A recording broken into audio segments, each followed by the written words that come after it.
That's going to score 2 touchdowns, so I can bet it. That's all. I mean, is it Michael Bandy? It's got to be Michael Bandy. Let's go. Right? That's all I needed. Yeah. I don't even hear the music. There it is. Okay. And here we are. Now, I don't know who normally hosts this show, so I apologize first and foremost that you're stuck with me. Here's the balance, because I could already see it, Neil. Who the fuck is this guy on with Orfield? Can you bring Lindquist back?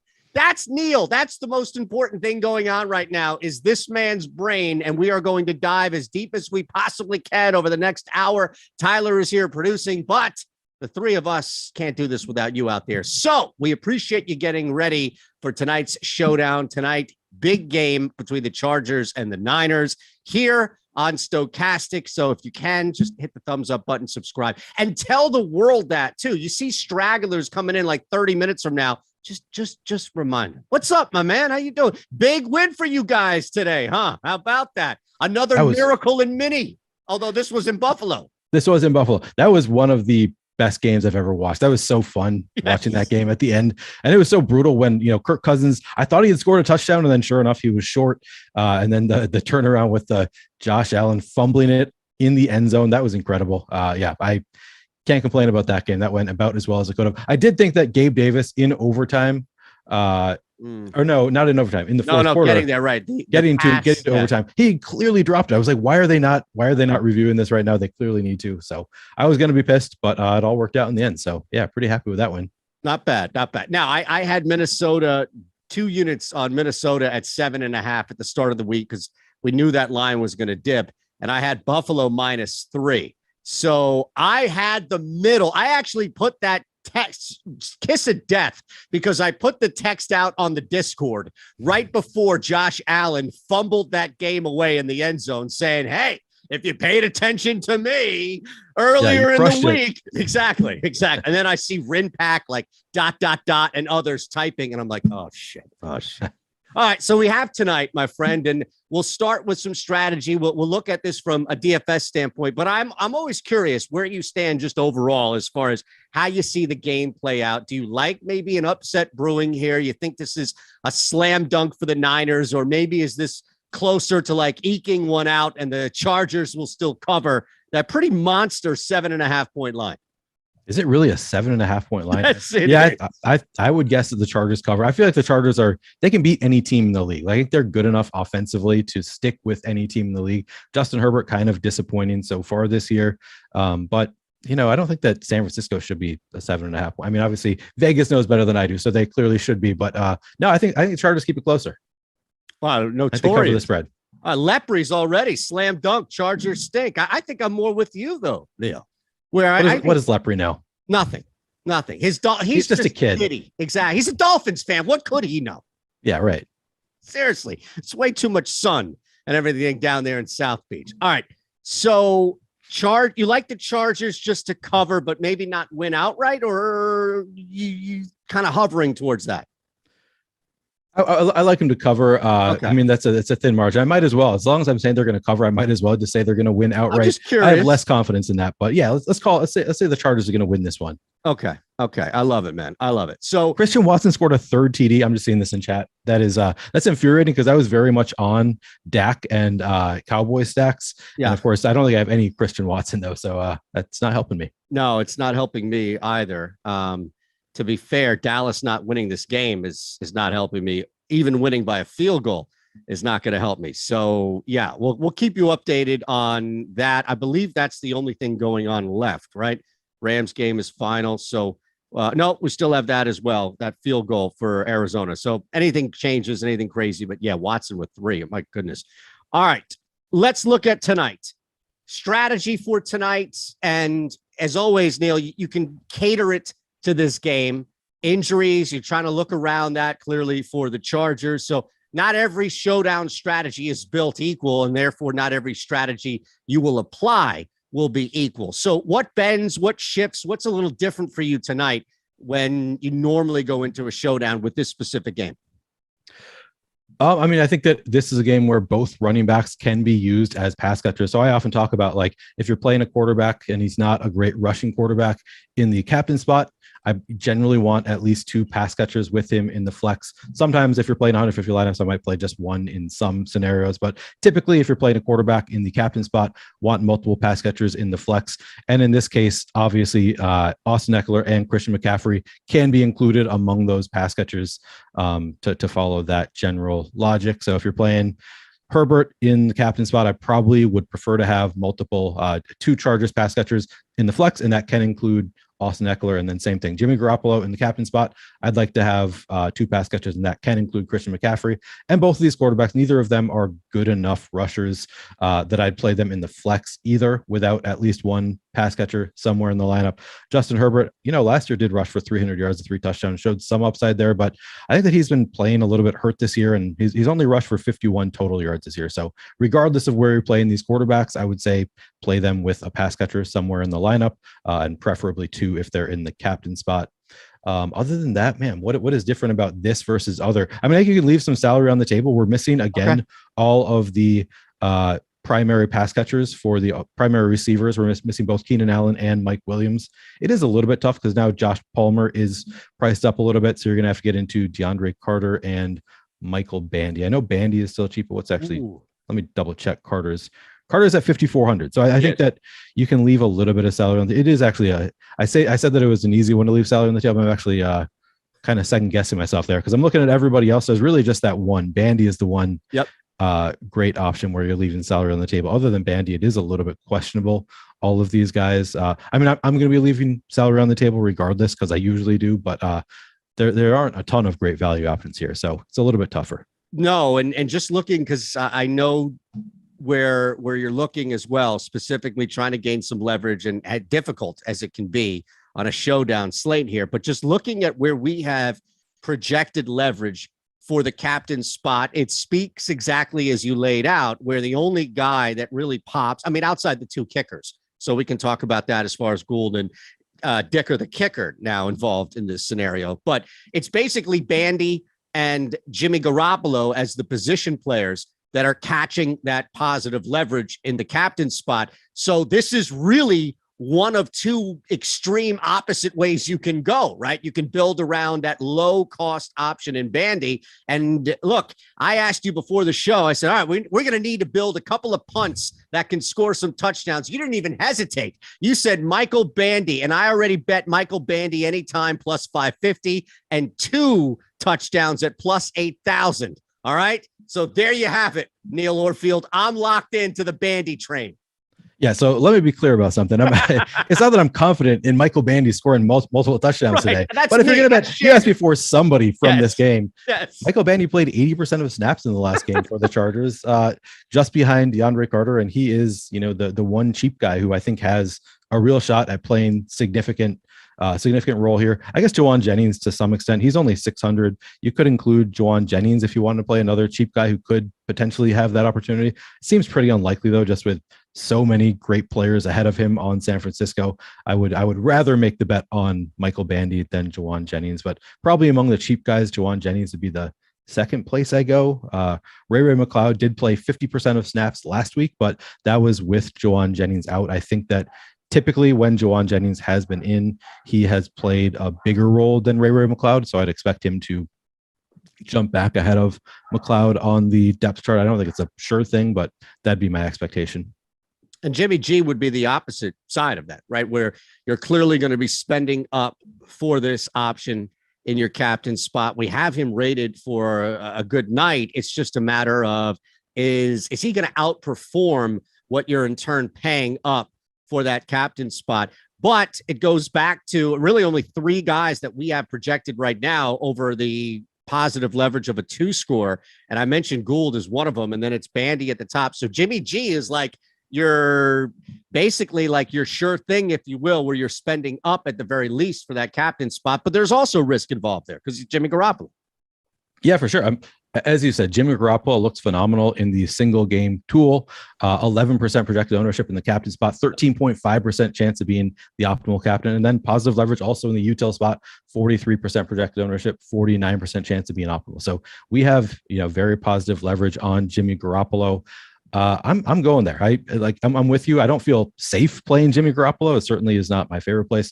But I also feel like I can play Jimmy Garoppolo. I think one way to get a little bit different here that I think I'm probably going to try out is some lineups with Jimmy Garoppolo, maybe in the captain spot, and have the Chargers defense in there. It's something I like to do occasionally that I think the field underutilizes. Now, I want to look up. I meant to look up what Jimmy Garoppolo's interception totals are, because that plays a big role in, for me, when I want to play defenses is when the offense is turnover prone, and the easiest way to get a turnover is the quarterback throwing an interception.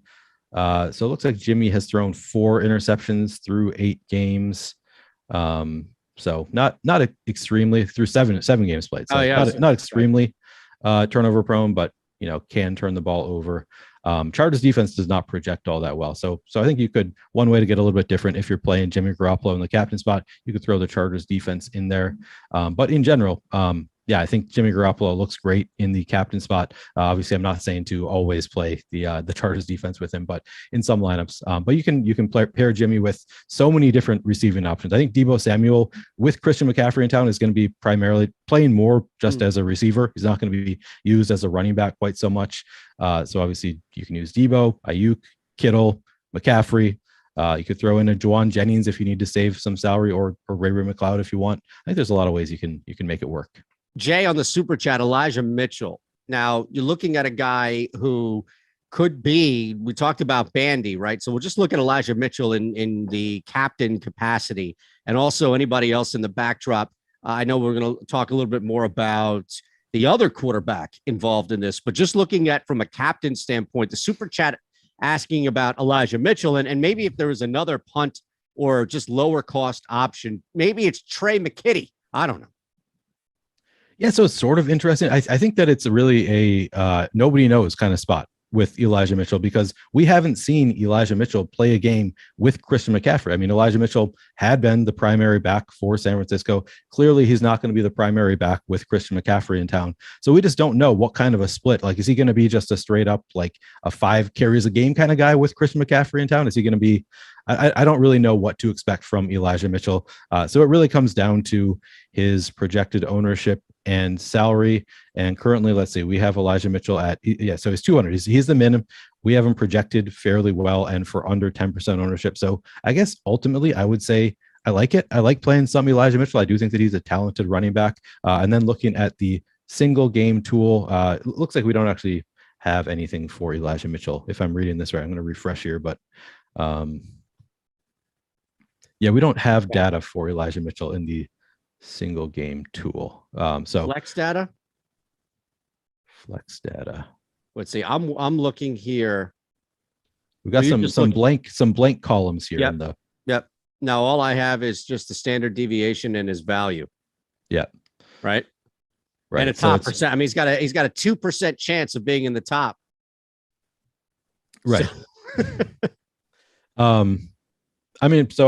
We can just look at what the information that we do have. What we are projecting for is 4 fantasy points at 200. Obviously, 4 fantasy points is probably not going to get it done at 200, no. But that's just a median outcome. He could certainly score a touchdown.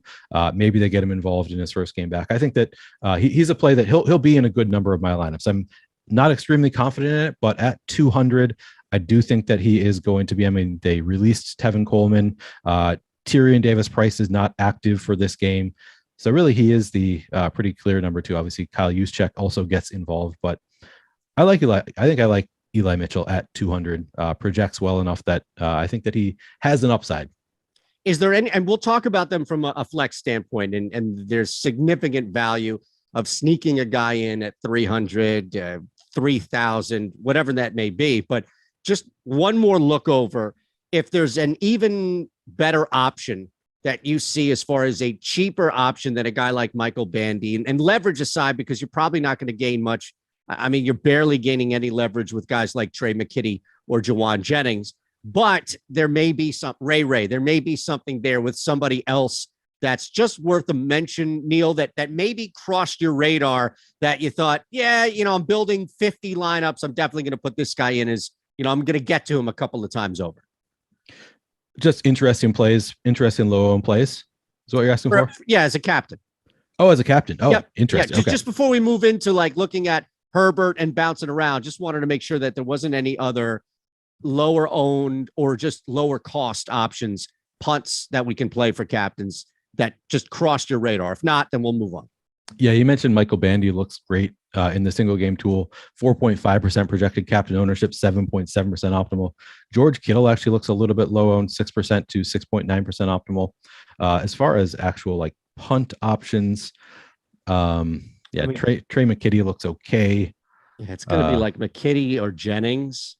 I don't know. What about the defenses? Defenses are kind of interesting. Look pretty neutral. 49ers, 2.7% projected ownership in the captain spot, 2.8% optimal. So fairly neutral there. And then Chargers, 1.7% projected ownership, 1.6% projected ownership, 1.7% optimal. So they look, slight positive leverage there. You could do it. Actually, Cameron Dicker, the kicker, 1.4% projected ownership in the captain spot, 2.8% optimal. So maybe I guess the tools like the kickers a little bit better here. And then Robbie Gould, 2.5% projected ownership, 4.8% optimal. So both of the kickers actually look very good in the captain spot. They obviously, they're not going to be the highest scorers on the slate, most likely, but they do allow you to make lineups that can score a lot of fantasy points because they're relatively cheap, and you put them in the captain spot. If they get 15 fantasy points, they're going to be good enough. As long as you get some of those high-end guys doing well as well, then I could see the kicker being the optimal captain. That is what our tools are telling us could be the case. So we don't have any data on Eli Mitchell. Ray McLeod is sort of interesting. 0.2% projected ownership, 0.4% optimal in the captain spot. But I think the kickers, are among the best in terms of coming in at relatively low ownership and having better odds of being optimal. I think both of the kickers are certainly viable. And then other than them, it's, those cheap wide receivers. Michael Bandy looks good. Jawan Jennings is kind of interesting. Yeah, I think those are. Gerald Everett also looks pretty good. Yeah, Everett, Everett's a sneaky one, and we'll move back to Justin Herbert. But just as I mentioned, Gerald Everett, looking at where he is popping up and knowing that there's going to be a cost now associated with him, it's still Palmer maybe just a little bit too much. You're briefly, you mentioned DeAndre Carter. All right, let's go back real quick. Justin, we talked about Jimmy G. What about on the other side here with Justin Herbert? Not clearly a name, part of me, that we talked a lot about getting to in the captain spot, but how often do you find yourself just getting to him overall in the flex spot? Yeah, it's hard for me not to want to get close to where the field is. He's got negative leverage in both spots. We've got, let's see, I just lost him. Herbert, 6.2% projected ownership in the captain spot, 4.4% optimal. So he looks a little bit over-owned in the captain spot. And then the util spot, actually very neutral, 37.9% projected ownership, 38% optimal. I think I'm going to be getting over the field on Justin Herbert in the captain spot, despite the negative leverage. It's tough because he is expensive. He is the third most expensive player on the slate, but man, he just has not spiked that upside yet this year. And it wouldn't surprise. I mean, I feel like it's going to be coming one of these weeks, right? He's going to have the 3-4 touchdown game. If he spreads the ball around, I think that he's got the upside certainly to be the optimal captain, even with the negative leverage. I mean, we do have him the optimal captain 4.4% of the time, even with that 10,600 price tag. And he's got those cheap receiving options that you can pair him with in Michael Bandy, as we've talked about. DeAndre Carter is 5,400, relatively inexpensive. So he has a few, decent option. And then Trey McKitty, also pretty cheap. Gerald Everett, 6,200, reasonably priced. So there are ways to make it work. But yeah, the tools don't love him. He looks a little bit over-owned in the captain spot. The way I build, for anybody who has watched my Fantasy Cruncher videos, that I naturally get over the field on quarterbacks because of the way I build. And I give boosts to pass catchers in lineups that have the quarterback at captain, which naturally makes those lineups project better. And then I get more of those. So if I wanted to counter that, I could give quarterback in the captain spot a thumbs down. I don't think I'm doing it with Justin Herbert, though. I think that he has the upside to be the optimal captain. And I'm just going to let it happen here. So where do you build around that? Meaning if you're looking at Herbert as far as not in the captain spot, are you still building using a guy, if it's maybe Ekeler, if it's Palmer, you talked about Everett, are you then putting somebody that is a stack or stack option in that captain spot around Herbert? Or is it more just a matter of Herbert could be a run back in a higher scoring game where you're targeting maybe the majority San Francisco and Herbert and maybe DeAndre Carter or somebody, and as well as a flex? Yeah, I mean, so I would not play Herbert as just like exclusively a run back without at least one pass catcher. Right. But yeah, certainly, I will be playing him in some lineups where I have, San Francisco 4-2, right? And I'll have just Herbert in the flex with just one pass catcher. I think is certainly viable. I'll be playing him both ways. I'll be playing him in the captain and have some stacks where I have multiple pass catchers. Then I'll also have some lineups that have San Francisco, in the captain spot, and might be a 4-2 San Francisco lineup and just Herbert and Michael Bandy, or Herbert, DeAndre Carter, something like that in the flex. A lot of leverage for a Christian McCaffrey.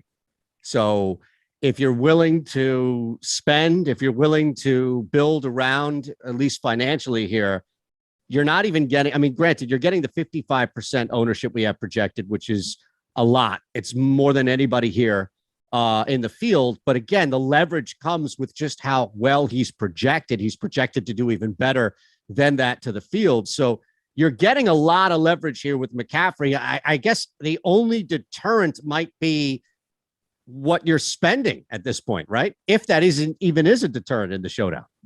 Yeah, I mean, he is the most expensive player on the showdown. And this is a pretty star-studded showdown. I mean, these teams might not be the best out there, but there are a lot of stars on this slate that would you be surprised to see Christian McCaffrey score 3 touchdowns, or Deebo Samuel, or George Kittle. Like, there are Austin Ekeler, so many guys that I think have that upside. So that is the price tag. And then there are a lot of great options at the top. It makes it a little bit tough. But yeah, Christian McCaffrey has the best optimal odds of anybody on the slate, I believe, looking at captain optimal. Oh, yeah. He is over-owned at captain, but he's optimal 16.5% of the time in the captain spot, which is the most of any player on the slate.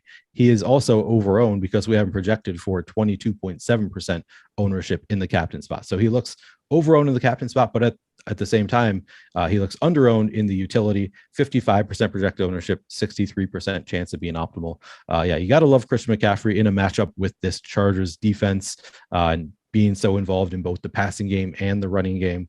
It's hard not to expect Christian McCaffrey to put up 20 plus fantasy points and certainly has the upside to break the slate. So I get it. I get why the ownership is there. I think that I'm probably going to end up under the field on Christian McCaffrey, but that's not, if you wanted to lock him in, I don't think that's the wrong approach either. No. And you have on the other side, another guy's not just underneath, mind you, but not as expensive, but no break really with Ekeler. So you've got two guys, and you can really go back and forth here with these two guys on each side, Neil, right? Where you've got the same scenario that's basically playing out with Austin Ekeler on the other side, except there isn't a Deebo Samuel, at least there, right? Because everybody's backed up for the Chargers. So that may put more emphasis on you. Now, granted, he is not, I'm a little surprised that he's not a little more negatively leveraged, if that makes sense. So you still have a little bit of a break here with Ekeler, even though there's a negative 0.5 leverage to the field, which isn't much. Yeah, I mean, Ekeler is certainly interesting. He doesn't project nearly as well as Christian McCaffrey, 4 or 5 points behind him, and he's only $400 cheaper than Christian McCaffrey.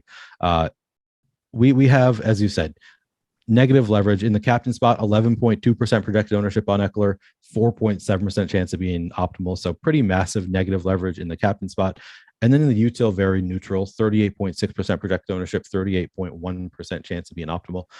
Man, but Austin Ekeler, we've seen the game where he gets double-digit targets. I think he had. I'm trying to remember because I think he had double-digit actual receptions a few weeks ago. Now I want to look up his box score because I think he had just an insane number of targets actually on an island game a few weeks back, and that's always in the range of outcomes for Austin Ekeler. And on a slate like DraftKings in particular, it's just those add up so quickly. He had 16 targets in week 6 against Denver, 10 receptions for 47 yards. So they didn't amount to much, but 16 targets is just insanity. And then 12 week 7 the following week. So he's just got so much upside with all of those targets week to week. And especially with the top receivers being out, with Keenan Allen being out, Mike Williams being out, you have to imagine that Austin Ekeler is going to be one of the first places Justin Herbert looks. So I do like Austin Ekeler quite a bit. It'd be hard for me to, it looks like I'm actually coming in under the field on Ekeler, which is not a big surprise just based on the disparity in projection between Ekeler and McCaffrey. But, I wouldn't fault you if you want to make some lineups where you just go the Chargers route and go with Ekeler in those lineups instead of McCaffrey. Are you getting anybody else in this position here? I mean, you've got Kyle Juszczyk in here at 2K who is getting some optimal pop, but unfortunately it looks like the field has rushed to slide him in there as probably the last low cost option that they can find because he's losing leverage to the field. Now, again, it's -1.7, so it's not the end of the world, but you're also talking about a 2K guy, which is there should be a little bit more reward, I guess, for that risk. So I don't know. We talked about Elijah Mitchell. He's just not popping up much at all. So maybe that's an option, but I don't know if you're even getting to the Roundtrees or Michelles of the world at this point, right? Yeah, so I have a little bit of Kyle Juszczyk. He is coming in positive leverage actually in the captain spot. So 0.7% projected ownership, 1.2% optimal there. So he's another guy that you could consider playing at captain. Now, obviously 1.2% chance of being optimal there. That doesn't hit all that often, but certainly somebody you could play with a little bit of positive leverage. He's got the touchdown potential, negative leverage in the utility spot, 8.4% ownership, 6.7% optimal. I'm not really playing a ton of Kyle Juszczyk. Currently, I'm below the field. I think I have 3.6% currently. I think I'm fine being below the field. I think that Eli Mitchell, I'm expecting to come in and take a bigger workload, and Kyle Juszczyk is kind of just a touchdown or bust option here. I don't know, 8.8%. It's not hard to get above the field if you wanted to do it. I'm just a little bit below the field currently.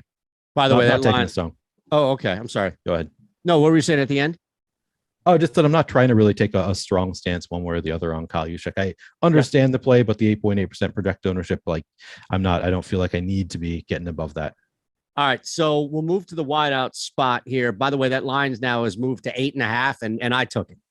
All right, so I might have fallen for the bait. That's fine, but it's an 8.5 point line against San Francisco that I can't imagine that Christian McCaffrey is a 6.5 point difference on a line from the summer line to where we are now, but that's neither here nor there. I'm just letting everybody know it's now moved to 8.5. So we talked about really at the start, a guy like Michael Bandy on one end of it, but this is a star-studded event.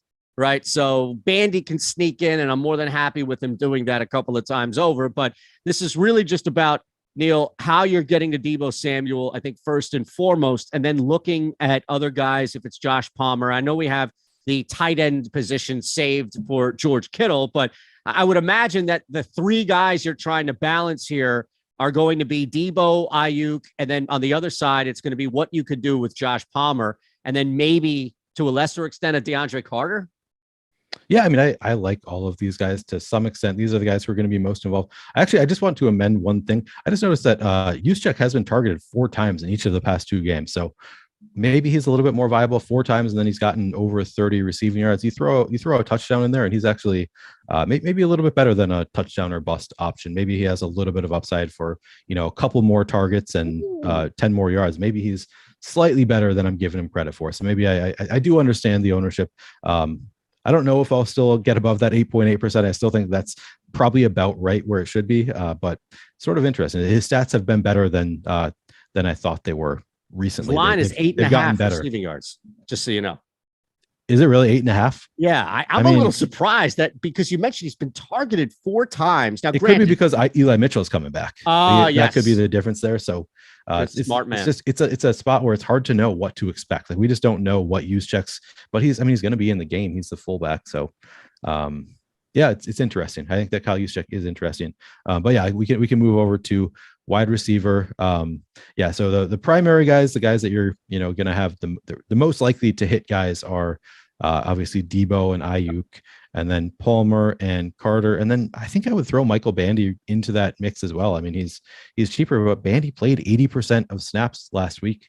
I don't think anything has changed. Maybe I'm missing something, but we still have both Williams and Keenan Allen out. I don't think that there's any big difference in terms of personnel. Jason Moore was already there. So I think Bandy is kind of right there with those guys. DeAndre Carter played 83% of snaps. Bandy played 80%. And he was targeted a handful of times. So yeah, I kind of like all of those guys. And then on the San Francisco side, again, it's obviously Deebo, Ayuk, and then I think it is Juwan Jennings, number 3 for me. He had played in the last game that he played. Juwan Jennings played 41% of the snaps to Ray McCloud's 25, and generally throughout the year, Juwan Jennings has played more than Ray McCloud. Now, of course, Ray McCloud always has the home run kind of upside. I think that he is in play still, and he had been playing around 25% of snaps, and just needs one to hit at his salary. So Ray McCloud is in play as well, but I think that it's probably Juwan Jennings at half the price for me of those two. Yeah, I mean, both of these guys are just kind of tricky as far as where you wanted to go or who you would get to more, I guess. But is it more of a build? Or are you looking at these guys maybe as individual? Like, are you looking at them? Are you definitely going to attach them to the quarterback, or can they just be back end guys that you're putting in at the end, even if it's somewhat of a run back? Yeah, I'm totally fine not playing these guys with the quarterback. I mean, I'll have some. Obviously, the way I'm building, I will have some Herbert captain lineups where I'm giving these guys a boost. So I think that all of these guys are, whichever the quarterback is, I'm likely to have some of these lower end guys in lineups with the quarterback a captain. But I also think that they're all viable to be used individually, just because the quarterbacks are so expensive and these guys do score more fantasy points on each play than the quarterback does. So it's certainly viable for Michael Bandy at 2,400 to be in the optimal lineup without Justin Herbert in there anywhere, because 5 catches for 75 yards, that's 7.5 fantasy points for Michael Bandy, and that is 3 fantasy points for Justin Herbert. So and Justin Herbert's more expensive. So yeah, it's definitely viable to be playing these cheaper wide receivers even without their quarterbacks. Yeah, and I just feel like somebody, and this is just a quick aside here, we'll continue, but tonight just feels like it's either going to be the Robbie Gould and Dicker the kicker night, or it's going to be 31-28. But it's not going to be Deebo Samuel or Austin Ekeler, right? Like, it's going to be, I don't know, DeAndre Carter has 2. I don't know. This is just me, because the NFL is god awful drunk this weekend, and you saw some crazy shit go down.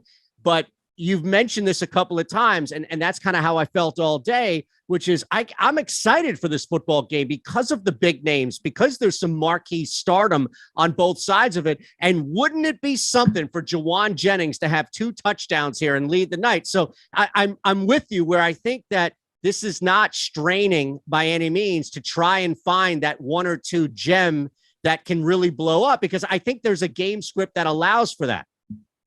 Yeah, absolutely. I think it makes sense to try to find those gems because you're going to need them because, as we've talked about, this is a star-studded slate. Most likely the highest scoring players on the slate are going to be the quarterbacks or Christian McCaffrey, Austin Ekeler, Josh Palmer, George Kittle, the high end. We have a lot of high end receivers, running backs, George Kittle at tight end, Gerald Everett mid range. So you're going to need to find some salary savings somewhere. And it could just be the kickers or defenses to save some salary. But I think that, Michael Bandy is certainly a viable option. He is the one who's, I think, the most likely to hit of any of these guys. But yeah, if you want to play a Jawan Jennings or Ray McLeod, those guys obviously make some sense too. Man, I don't understand this. Bandy keeps moving in the opposite direction. He was at plus 6,000 when we were having this conversation. I placed the wager, moved up to plus 8,000. Now he's at plus 8,500 for 2 TDs. Watch. Neil told you first. Now, again, the caveat is that he did not tell you to place that bet. So I don't want anybody coming back and be like, man, fucking Orfield told me to bet. No, Shander told you to do that. Although you can bet at your own risk here. All right. So look, this is a tough one here to look at outside of, I think, the obvious, but, let's move into, at the very least, the George Kittle world and kind of talk about what we can do here with George Kittle because he is the unique body at this position. So first, and we talked a little bit about, getting the guys with some positive leverage. The best part about it from a captain spot is while he's not top of the line when it comes to optimal, he's got a good optimal percentage and he's still plus when it comes to leverage to the field. So you can get to Kittle a couple of times over. It's just a matter of how, I guess, you're building with Kittle tonight, right? Yeah, for sure. Kittle is always in play. The past 3 weeks, excuse me, Kittle has had 10, 9, and then 5 targets the past 3 weeks. So he has been a target monster. Now, obviously, Deebo Samuel was not playing in that last game, but that was one that he had the fewest targets. I would expect George Kittle to continue to be a big part of the offense, particularly in the red zone for the Niners. And we see positive leverage. He's 7,400, 6% projected ownership, 7% chance of being optimal, 27% projected ownership in the util, 28% chance of being optimal. So a little bit of positive leverage in both the captain spot and the util spot. The price is right. He's only 1,200 more than Gerald Everett. It's a nice matchup for him. We kind of know what George Kittle is. He's a very talented player who sometimes gets game scripted out. Hopefully this game, that's not the case. Hopefully he's involved. If you're playing him, hopefully if you play him, he is involved in the passing game and in the red zone. He certainly goes through some games where they involve him less, but I like George Kittle quite a bit. Yeah. And do you find yourself getting to him as far as to the field? Just looking at where we had him projected, about 27% flex. So not captain. I'm just curious as far as, because at 7,400, when you remove the tag of position at the showdown, it shouldn't matter what you're paying for at this point. It seems a little cheap. I understand that Christian McCaffrey, there's so much expectation of volume of touch that might take away from guys, but I don't want to call a guy at 7,400 a mid or punt option by any means, but from what you could get for Kittle, for what you're paying, you're paying $400 more for Josh Palmer, who's just thrust in there simply because of volume. So Kittle seems, dare I say, a little mispriced. Yeah, it seems a little bit mispriced. Not a lot. It obviously it makes sense for Kittle to not be as expensive as a guy like Christian McCaffrey or Austin Ekeler, because those guys are just more involved in the game. They get almost as many targets as him, and they also are rushing the ball. So it makes sense for Kittle to be less expensive than those guys. But yeah, I think it's fair to call him a little bit underpriced at 7,400. All right, love that. Now we talked a little bit. Gerald Everett popped up in captain conversations. You can bounce around a little bit here. Trey McKitty, Dick Rogers in the fold, if you will. Brutal loss, by the way, for Dallas, as it looks like it's going to be here. just a matter of time. So that game, yeah. I don't know how that ended with you, but I cannot take all of this talk about the Dallas Cowboys. All right, so the tight end position gets a little different. And again, if you're hanging with us here on the Showdown spot, we appreciate you. No House Advantage providing this for us tonight. So we want to give them a couple of plugs. And it's so easy to head out. We've shows every day, it seems like, with NHA building lineups in the NFL for big games. Monday, Thursday, the weekend slate, NBA every day. So we have you covered for NHA. It's an easy spot to jump in. You can follow along. Our projections are up there free in the NFL. And the beauty of it is there is a ton of overlay. So that should immediately just, whoop, okay, let me jump in there and take advantage of that. You can use our promo code Stokastic, which is the name of this site. So that's easy to remember. And we're going to match your first deposit up to $50. Now, I'm going to guess that where you live, you have some of the most amazing micros around. Is that, what are you drinking? Can you give us a little, is this like a mini hops, like a micro down the street that's like a 6-7 alcohol that's just a nice light Belgian ale? What do you got here for us, Neil? You have largely described what this is. It is a Piers. It is a Minnesota brewery. I don't know much about it. I'm trying to remember what it's called. But it's an IPA. It's a local Minnesotan IPA. It's good. I forget. I wish I remember. I thought to remember the name, but I forgot what it is. But Piers is the brewery. It's in Minnesota. Yeah, it's good. Love it. Yeah, there's no. I mean, it's either like Schlitz Ice or it's like some amazing local brewery, right? Yeah, that's my guess. It's no middle ground. I don't think I've ever had it before. Somebody had left it at my house, and I'm drinking it now, and it's good. It looks. You know what it is? It looked really good. And there's just something about if it's Midwest or North, right? Like that North Midwest part of the country, this specific region where it's like, hey man, my uncle brews like 6 degrees, right? Of separate, like, somebody who brews their own beer. I guarantee you. Or somebody who knows somebody, right? Like, it's just how it is, man. I went to a friend's house on Friday. He invited a group of us over because he's going to start brewing beers, and he needed people to drink all of the bottles of beer he had bought. So he had bought like 50 some bottles of beer, and we just went over to his house mid-afternoon on Friday to start helping him drink all of his beer. That's amazing, man. Yeah. See in the chat here, Nick O saying Minnesota can IPA, drinking one now. Yeah, we got some good ones. Oh my goodness, man. And anytime, you want to ship a case on out here, we've got some decent ones, but Phillies, Bud Light commercials with the Eagles. So now everybody drinks shit beer. So we need help. That's all I'm saying. All right. David Royster says, are they going to get to the lineup build before the game starts? Honestly, it's never been a big focus of mine doing a lineup build, but maybe David was the same person on Twitter asking for us to do a lineup build a bit earlier. Do you have any interest in starting a lineup build? Yeah, let's do it. I mean, honestly, I think that can factor into talking about the other position. I mean, honestly, the only thing left we had was McKitty, if you were getting to him, or a kicker /D special team. So that could also work in the build for sure. Yeah, I mean, we could talk a little bit about. Yeah, let's do it. Yeah, Trey McKitty played 35% of snaps last week. I think that Trey McKitty is I'd rather play Trey McKitty over Richard Rodgers. He projects better. Gerald Everett also played 68% of snaps last week. He looks good. So I think that I think that Gerald Everett's certainly viable. He's obviously the top tight end for the Chargers. I think that Trey McKitty also is in play as just a touchdown or bust kind of boom bust option. All right. So this is, I don't do a lot of the showdowns shows. So seeing them is different than actually doing it. And now we'll build this optimal lineup. Now, how do you want to do this? And I don't ask it like, how do we do this? I mean, it's our show. We can do whatever the hell we want. All we really have to worry about is Tyler dropping a dime on us to management, but he's cool. He doesn't do that type of stuff. So with that said, I mean, because then we would have to drop it's all about leverage, right? He doesn't want to lose leverage by all means, because then we drop a dime on him. So do you want to go around?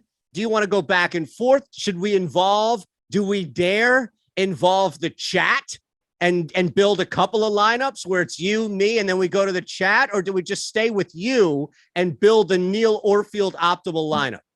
I think it's got to be at least you and me. I don't know. It probably would take too much time to try to involve the chat. We'd have to do like some kind of polls, that kind of thing. So I'm just saying, like, we would randomly take the next person or somebody in there. Right. It wouldn't be anything longer than that. But no, you're right. It would take too much. Let's just jump in there. All right.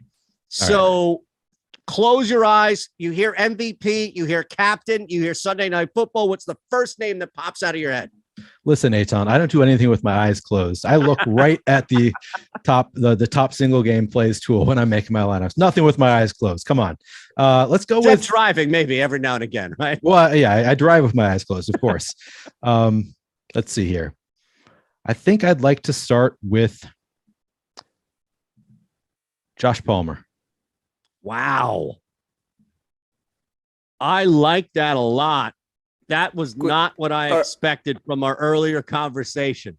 I'm assuming with that pick, we're going DraftKings build here, Neil, and then we could handle next. Okay. All right. Yeah, cool. Sure. Yeah, so we're building all of DraftKings first, then we're going to FanDuel. Yeah. Don't confuse me because I'm very easy to confuse and derail. All right. I mean, honestly, I think right now, see, all right, you go with Palmer as your MVP, your captain here. And the one guy that I feel like I have to put in my lineup tonight in some capacity across the board, because I just don't see many game scripts where he's not involved in some capacity, would be Austin Ekeler. So are you okay with us now? And again, we're starting to build here because we've got Palmer and we're definitely going to need a quarterback here to go with Ekeler, who is also a receiving threat. So I'm trying to build with you while also going with a guy who I feel like has to be in my lineup tonight in some capacity because he's just so hard to phase out of a game. So that's Austin Ekeler for you? Correct. All right, let's do it. Okay. Now, and you'll tell me, right? Like, no, dude, we can't do that. No, I'm cool with that. Okay. I think that makes some sense. Yeah, we'll have to start worrying about so we have Josh Palmer in the lineup. I don't want more than one player who's relying on one to max two other receivers for the Chargers in this lineup, because for Josh Palmer to work out, he's going to need to have pretty high volume. So, but I think Austin Ekeler doesn't need to be included. He can score without receiving volume. So don't have too many Chargers in the lineup with Palmer there, but no, we can at least have Ekeler. And then I'm also I'll throw in Michael Bandy. I've talked about him enough, how much I like him. He projects really well. 2,400 allows us a little bit of salary room back. So let's throw Bandy in there as well. All right, man. I'm telling you something. If Bandy hits for 2 touchdowns tonight, we are all like, I'll spring for it, but we are all collectively buying Neil his favorite 2 cases of whatever local micro IPA brewery in the entire, forget the region, the entire state of Minnesota. All right. Because I'm playing it. I gave it out on the Discord and I will credit you 1000% when it happens. And if it doesn't, nobody ever heard of it. Nobody even knew that you mentioned Neil Bandy or That's Neil right. Bandy. He's going to be named Neil Bandy after this. That's if he right. drops 2. Yeah. All right. So are you rolling with, I'm sorry, after all that, so Bandy now is who you're going to roll with? Yep. Oh, no, Herbert. No, Bandy. Oh, so okay. I've got I saw Herbert. Palmer, Bandy, Ekeler in this lineup. Right. Okay. So that's what it is. All right. I'm sorry, Tyler. That was my fault. Palmer, Bandy, Ekeler. Our news god, by the way, C-Mac, anytime touchdowns are locked. Can't hate that. I think if you play him tonight, like Neil said, you have to play him for 3. All right, so now we have to go on the other side here, right? We've clearly built with the 3 of these guys in Palmer, Bandy, and Ekeler being involved downfield. Like this is a downfield game. Yep. So right now, I think we have eliminated pretty much everybody except a pass catcher, a pass thrower, and maybe Christian McCaffrey. So I'm going to go Brandon Ayuk in the sense of I don't want to target who I think is going to be the most obvious guy in Deebo Samuel, but I still think I can get enough of a reward for an 8,200 in Brandon Ayuk. I'm going to save the lower cost guys, but I'm going to start with that as a possible run back scenario here. You're going to, throw Ayuk in there? Yeah. Okay. Now we get into... Are you okay with that? Yeah, let's do it. Okay. If you're not, by all means, I because I'm more likely to make a mistake in this than you. So no, I think that there's nothing throwing me off that. If you want to throw Ayuk in there, there's no reason not to throw Ayuk in there. I was gonna be like Danny Gray just to see if you were paying attention, but all right. So now we're at the point. So we're making a large field GPP lineup. Yes. So we want to leave some salary on the table. So we got to keep in mind what we want to do here. And I'm just trying to think of who I could throw in there that's going to force you to leave some salary on the table. I think maybe I was thinking about Juwan Jennings or Kyle Juszczyk. Could throw Eli Mitchell in there as far as like guys who project really well. Yeah, let's throw Juwan Jennings in there. I love it. I mean, look, Juwan Jennings is $600.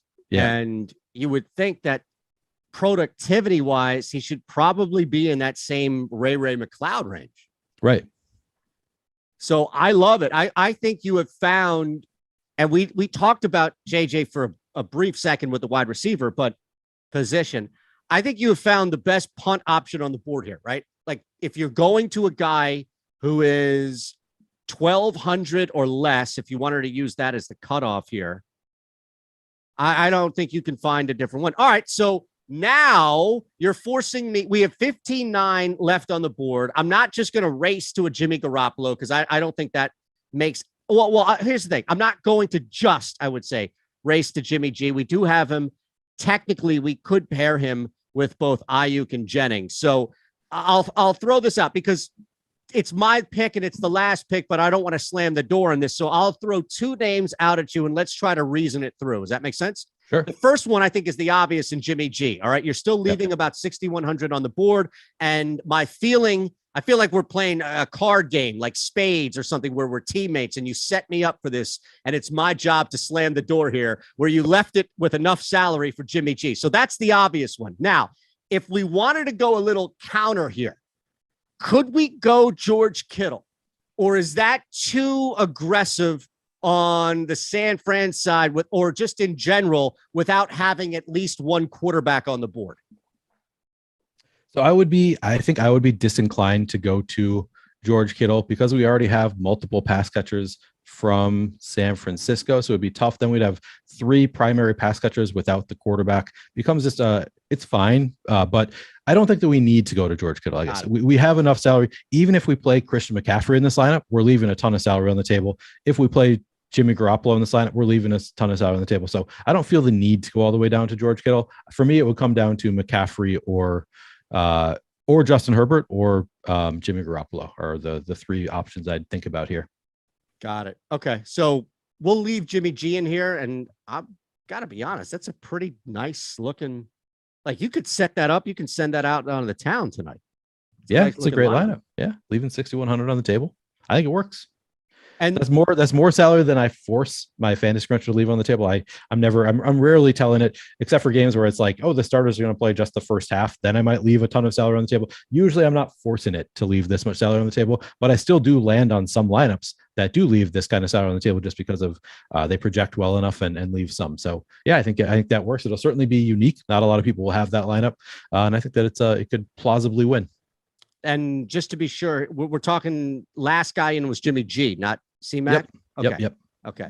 All right. That's our DraftKings lineup. Again, Josh Palmer as the captain, Bandy, Ekeler, Ayuk, Jennings, and Jimmy G in there. And you're absolutely right.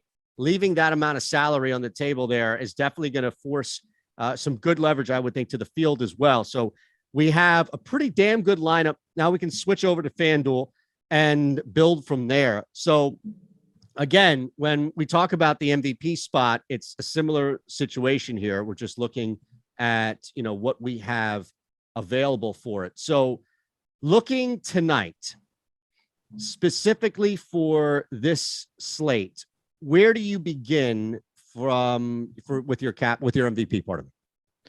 All right, let me pull up the single game tool let me refresh it, make sure that I'm up to date with this. And I'll go to FanDuel. And, if I'm making one lineup, I'm going to start by looking at captain optimal odds, who comes in as the optimal captain the most.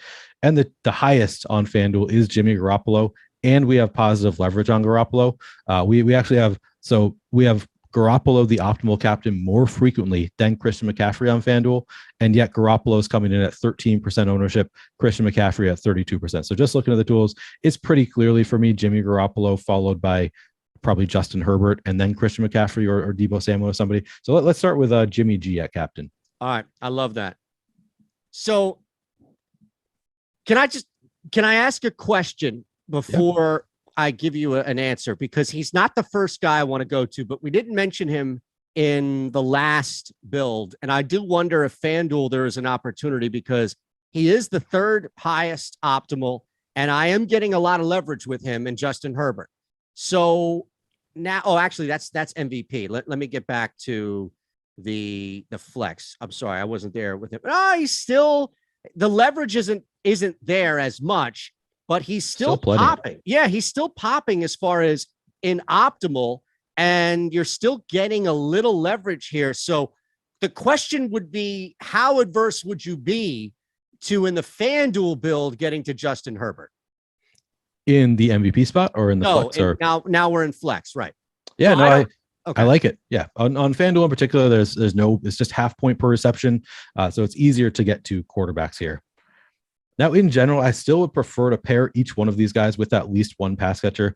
And with Garoppolo in the MVP, I'd prefer to have multiple pass catchers from the 49ers somewhere in this lineup. So I think with this lineup, what I'm looking at, what I prefer with the 3 remaining spots is to have 2 49ers pass catchers and 1 Chargers pass catcher. I think is the most optimal while still leaving salary on the table. So I'm just going to look at our projected ownership and who is available on among the wide receivers and tight ends. And one thing I love about FanDuel is you can get guys who have a real opportunity sometimes to put up real fantasy points, like to score a touchdown and be optimal. You can get them at very, very low ownership. Today at wide receiver, I'm not seeing anybody who's like a very, very obvious player. I guess actually Juwan Jennings. Yeah, Juwan Jennings, 5.1% projected ownership. He'd be the guy. I think he's the next guy who goes into this lineup for me at 7,500. All right. So, yeah, I mean, 7,500 here on FanDuel. It's unfortunate because you're not getting that as much comparative price break as you were on DK, but you're still, I mean, at 75, you're still working him in. So we have Jimmy G as our MVP. We have Justin Herbert in there at a flex. We just added Juwan Jennings in there as a flex. All right, is this just going to be the Michael Bandy show? Or, I mean, it's hard to ignore where Michael Bandy is popping up, but he has dipped. So I think what I'm going to do here is try and take the opposite approach that you did or try to take the same approach, but with the opposite team, with the Chargers here. And my very first inclination, Neil, was to go Gerald Everett. Let's do it. I like Gerald Everett. I think it makes a lot of sense. I thought I could gain a little leverage. It wouldn't be an obvious play in Joshua Palmer, which I think is a good play. And I for some reason, I feel like people may race to DeAndre Carter as an easy transition or punt or just fade, if you will. So let's go Everett. You're all right with that? Yeah, let's do Everett. All right. And then we have 14,500 to play. So we are forced to leave at least 1,000 on the table. If we wanted to play Deebo Samuel, I'm going to leave more than 1,000 on the table. I'm going to go down to Ayuk again. So now we have Garoppolo paired with 2 pass catchers. So Garoppolo in the MVP spot, he doesn't run much. So most likely for him to get there, he's going to have multiple pass catchers. So I like having Garoppolo with Juwan Jennings and Brandon Ayuk. And then we have Herbert with Gerald Everett. I think this lineup makes some sense. I love it, man. I love it. Now, do you want to build? I mean, we've got about 7 or so minutes, right? So if we have any last questions or so for Neil, by all means, throw it in there. Any last second injury information that could pop out. We could always build, we didn't really build at all. And I'm curious if it's because you normally try to stay away depending on like main circumstances. I'm also about to sneeze. So if you see me like doing this, it's not because of anything other than that. Hopefully I can talk myself through it and look at a light and not sneeze. But I guess, should we look at either DK or FanDuel or maybe both builds that would involve one or both kickers /Ds? Or is it just not that type of night for you? No, I mean, I think the kickers, I mean, we talked about the kickers look like they have positive leverage, particularly on DraftKings. On FanDuel, kickers always, it's a little bit harder to play them because there's no multiplier for the salary. So it's just whoever is the highest scorer is going to be in that MVP spot. So harder for me to play a kicker at MVP on FanDuel. You can obviously still play them in the flex spot. So yeah, I think we could try to make something with kickers. All right, let's do it, man. I love it here. All right, so let's start. And again, I don't want it to say like, oh, it has to be all, both kickers and both defenses by any means. But if we just build on DK here from the jump, does that change? Our last lineup had Palmer in there, right, as the MVP. So knowing that we're going to shine a little bit more of a light final five or so that we have here, does the captain change? Like, could you still go Palmer? Could you still go somebody else in a skilled position and then get to kickers and Ds as well? Certainly you could. Yeah, you can certainly do that. Would you rather here play a kicker in the captain spot, or did you want to play them in the flex? No, see, that's the thing. I want to do what you would normally do, balancing the fact that, okay, that we're going to talk about the kickers, but I don't want you to force an optimal lineup with guys that you don't think would be optimal. That's all I'm saying. I mean, we had a couple of minutes. We didn't mention the kickers in a build. I thought, you know what, we could do this on the way out. But again, that's why I asked you if it was that type of night, because your build will sacrifice for trying to drive something into the show as opposed to something you would normally do to win money. Right. Yeah, no, let's try to make a lineup with a kicker. So we have positive leverage on kickers in the captain spot on DraftKings. I think it makes some sense to play kicker captain on DraftKings because of what they allow you to do with the rest of your lineup. I would not play a kicker at captain and leave like 6,000 on the table, but I think you do still need to leave some salary on the table. So let's start building one of those lineups with a kicker at captain. All right. Which one? Dicker? Hang on one second. I'm just going to submit my final lineups. Yeah, gold is getting a little bit. You're going to get a little more leverage with Dicker. It doesn't look like there is a marginal difference between optimal performance here. And I'm also looking at FanDuel, by the way. But I just think... Yeah, overall, I prefer Gould, actually, if we're doing DraftKings. Yeah. So let's start with Gould at captain. Got it. Okay. Is there... I mean, can you run... Or technically, I guess stack is the wrong term here, but can you then slide in? Is it easier to slide in the Niners defense there if you're running Gould to captain, or does that not correlate? You don't need to. So I think that we're going to have enough salary now that we don't necessarily need to. I'm trying to build, but I'm trying to find a contest that isn't full so I can actually make a lineup here. I know. Well, right. Tyler's building behind us too. Okay, so we're going to do Gould at captain. I don't think let's go to a position player first, because I think we have enough salary now that we can spend up for some players that we really like.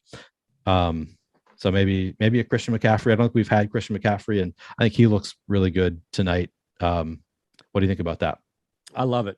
I absolutely love it. And again, ground game doesn't have to be a shootout by any means for him to put up points to get you numbers. He can easily get you 100 and a touchdown, and it could be a Robbie Gould show too. So I'm with you there. Absolutely. I think McCaffrey makes sense. And again, I mean, I don't know. Here's the thing. If you get to Dicker now, you're essentially writing a completely different game script than what we've done so far, right? Like if you're building this tonight in a showdown with one of your kickers as a captain and another as a flex, you're looking at a lot of kicks tonight. Yeah, we could do it. Okay. I'm saying if that's the case, do the defenses begin? But the problem is that even with Dicker here, my God, you're leaving so much on the table. So, all right, why don't we do this? Why don't we do Austin Ekeler first? Now we've got McCaffrey and Ekeler. We've got two guys again who can survive a heavy kick game, if that makes sense. Yeah, let's do it. All right, so we've got both McCaffrey and Ekeler, kicker at captain. We could do, I mean, we could throw in Dicker the kicker if we wanted to. Let's go away from Bandy because he's been in both of the other lineups we did. We could do a DeAndre Carter. I think Carter or Palmer, to be honest with you, is fine with me. Let's do Carter. We already did a Palmer captain. Let's do Carter here. And then that leaves us one more spot because we've got Dicker. Dicker the kicker. Okay. Yep. Dicker. Yeah. So here, Carter. Yeah, with the kicker at captain, I'm probably not wanting to play my full salary because you're going to be duplicated so many times. So now we're forced not to. I like playing Justin Herbert here. I think it's just fine. You're leaving a little salary on the table. And that's right. I mean, you're not getting killed here at all by going to a quarterback. I think that could be a misconception people may have, which is if you're loading up on kickers in this case, then well, stay away from the quarterbacks because nobody's going to be throwing at all. That's not necessarily the case. Right. And part of the reason we go to Gould at captain is because he allows us to spend up elsewhere. And that's why we're allowed to get, why we're able to get Ekeler, Herbert, and McCaffrey in there is because we're saving money in the captain spot by playing kicker. So, yeah, I think that this lineup looks good. Gould and captain. So this lineup basically says McCaffrey's doing all the work for San Francisco, getting it to the red zone, maybe scores a touchdown here or there, but then Gould also gets, a red zone field goal, couple field goal, probably 3 or 4 field goals at least to be the optimal captain. But then on the other side of it, the Chargers is doing better moving the ball. Herbert's getting there through DeAndre Carter. Austin Eckler's picking up some yardage through the air, and then Dicker the kicker also on that side of the end. Maybe they stall out. And they're also getting a couple of field goals there. Awesome, brother. Always a pleasure, man. This stuff always flies with you. Always feel like we learn on these shows with you as well. And we have a lot of fun. And we learned about some new micros out there in Minnesota, too. So that's good right. Stuff all around, man. Good win for your boys today, too. So enjoy. That was fun. And I think the Wolves are still up on the Cavs, right? Last I checked. So it's a pretty good day. They were up last I saw at halftime. I know. They're a terrible third quarter team. So I'm not. I haven't looked since then. I saw your eyes. All right. We appreciate everybody big time. Thanks to Tyler for producing. You all out there on your way out, hit that thumbs up button and subscribe here across the board. And look, take advantage of what we have below for you at No House Advantage. Stokastic is the code. You can use that. We'll match your first deposit up to $50 for Neil. For Tyler, I'm Eytan. Have a great Sunday night, and we'll see you Monday.